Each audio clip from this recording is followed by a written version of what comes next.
ब्रह्मपुर रे पीतवास पंडा जो दुर्भाग्यपूर्ण एवं अकाल जो भली भाव निधन करागला तांकर मर्डर हैला से कथार रहस्य धीरे धीरे सामना को आसक लगी। आज पुलिस तरफ गोटे बयान गोटे ब्रीफिंग आज सेठिकार पुलिस ऑफिसर पुलिस आरक्षी करिसंती एवं ताकू नेकी मध्य तुरंत बीजेडी तरफ गोटे तरबरिया प्रेस कॉन्फ्रेंस करी अपरिपक्वतार गोटे परिचय देखा जाइछि। तरबरिया भाव में प्रेस कॉन्फ्रेंस करी मंदिर भितर किए ना मु कदली खाइनी यही न्याय रे निजर पार्टीर कार्यकर्ता एवं पार्टीर असामाजिक तत्व मानकर से संपृक्ति संबंध में निजक सफाई देवाक जाई बीजेडी प्रवक्ता माने अनेक गुड़िए गंभीर आरोप करिसेंती। मु से विषय रे दुई तीन जिनस आपण मानक कही रखिदेवा चाहे जे सर्वप्रथम ये जो हत्याकांड होइछि स्वर्गत पीतवास पंडांकर ताकू नेकी कम से कम यही मर्डर एवं हत्याकांड को नेकी राजनीति न हो समस्त यह गोटे दुखद घटना एवं ताकू नेकी न्यायर जो तदंत चली से तदंत प्रक्रिया रे ए समय समस्ते सहयोग करने दरकार। ता सहित जो मानकर एथे संपृक्ति अच्छी से मानकु निश्चित भाव में न्यायर परिसर को अणाजिब ए कथा यह पूर्वर राज्यर माननीय मुख्यमंत्री मध्य एक कथा को सुनिश्चित करिसेंती निर्देश देइसेंती। आज ब्रह्मपुर घटना को लेकिन जहाँ सबू बीजेडी तरफ बयानबाजी करागला यह केवल पिलानियामी निजे जज निजे पुलिस ही सेठी तांकर प्रवक्ता माने एवं जड़े वरिष्ठ पूर्वतन मंत्री मध्य जो भाव में बयानबाजी करुले ताहा सब उपरे राजनीतिर तांकर जो नग्न रूप ताकू परिप्रकाश करुला। आमे समस्ते जानिछंती जे गत 24 वर्ष धरी ये सरकार जितेबाला परिवर्तन हो नथिला गंजाम जिले में अपराधी तत्व मानकर किभली भाव में प्रादुर्भाव बढ़ीथिला एवं सेही असामाजिक तत्व मानकु सेतेबेलर सरकार किभली भाव में प्रोत्साहन देथिला तांकु राजनैतिक हाथकंडा भाव में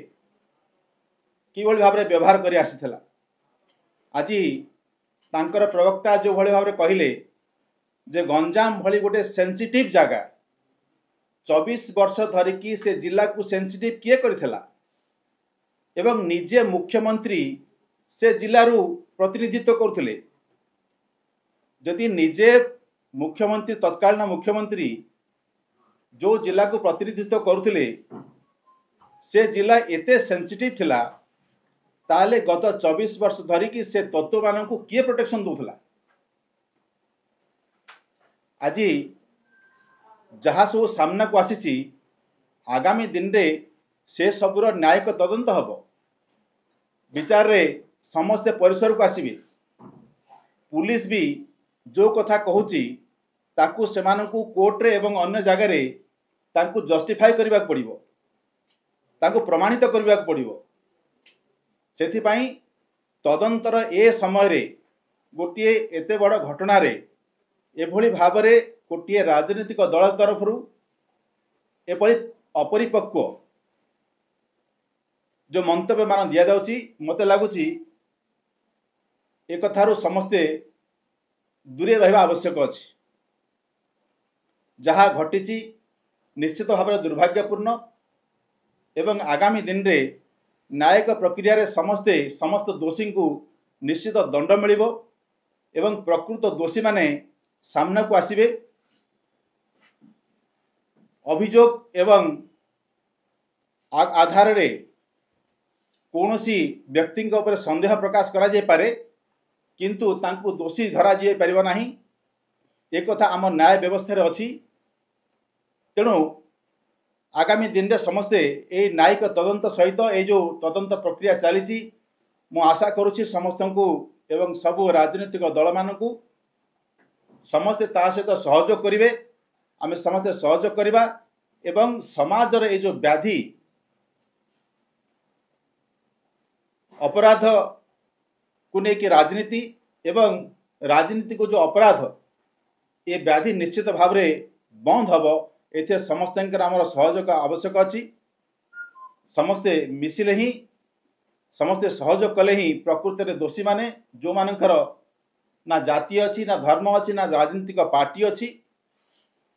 जो माने क्रिमिनल से माने केवल क्रिमिनल से जो पार्टी रे होंतु जो धर्म रे होंतु जो वर्ण रे होंतु जो समाज रे होंतु क्रिमिनल मान को केबे हेले प्रोटेक्शन देवा आदौ समीचीन नुहे। तेणु आज आमे पार्टी तरफ भारतीय जनता पार्टी तरफ मु निश्चित भाव में ये कहबी जे तदंत सरला पर्यंत एवं तदंतर चार्जसीट फाइल होला पर्यंत निश्चित भाव में समस्ते ए तदंतर प्रक्रिया रे आमे सहयोग करिबा एवं प्रकृत दोषी को सामना को आनिबा। तदंत प्रक्रिया मु कहिछि जे तदंत प्रक्रिया चली तदंत प्रक्रिया रे जहाँ पाखे जहाँ प्रमाण अच्छी निश्चित भाव में देवा आवश्यक। ए तदंत प्रक्रिया कोर्ट कचेरी रे मध्य करा जाय परिबो जदि प्रकृत रे सेमिति किछि तथ्य बा किछि सूचना अछि एबे नहले भी से माने कोर्ट कचेरी भी दे पारिबे। तदंत प्रक्रिया सरी नहीं एवं मु से कथा पे कहली जे गोटिए प्रेस कॉन्फ्रेंस रे बसी निजे पुलिस आ निजे जज हो जिबा केवल निजर लोक मान को बंचिबा पई यह संपूर्ण अपरिपक्व एवं पिलालियामी।